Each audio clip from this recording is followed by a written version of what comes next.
Donc je vais maintenant vous parler du quatrième long métrage d'Andrew Hates qui adapte ici le roman éponyme de l'écrivain et chanteur de country Willie Walton, voilà, et qui s'appelle La Route sauvage.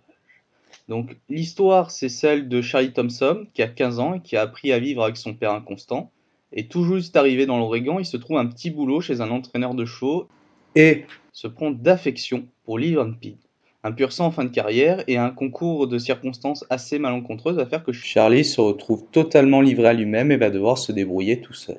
Et que le dada va se retrouver à 2 doigts de l'abattoir.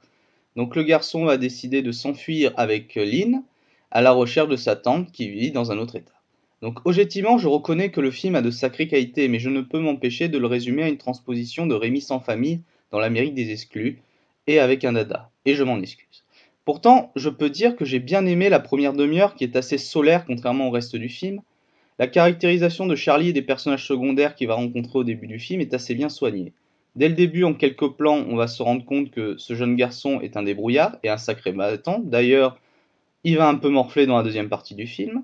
Et même chaque personnage secondaire qui va nous être montré durant cette première demi-heure a une histoire et sonne incroyablement juste, y compris ce personnage de père dysfonctionnel qui est à milieu des clichés que l'on peut rencontrer dans d'autres films.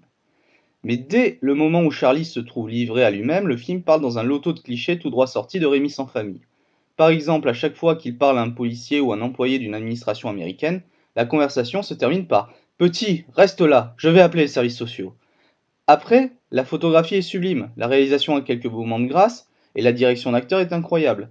Notamment, j'aimerais saluer la performance remarquable de Charlie Plummer, qu'on avait déjà aperçu dans Tout l'argent du monde de Riley Scott, mais ici, il porte littéralement le film sur ses épaules.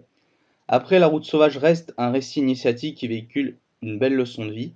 On a déjà vu 50 films comme celui-là. Il ne m'a pas particulièrement touché, mais ce n'est pas un mauvais film et je vous laisse vous faire votre propre opinion. Il passe au Royal et il sera projeté dans d'autres petites salles dans le courant du mois de mai.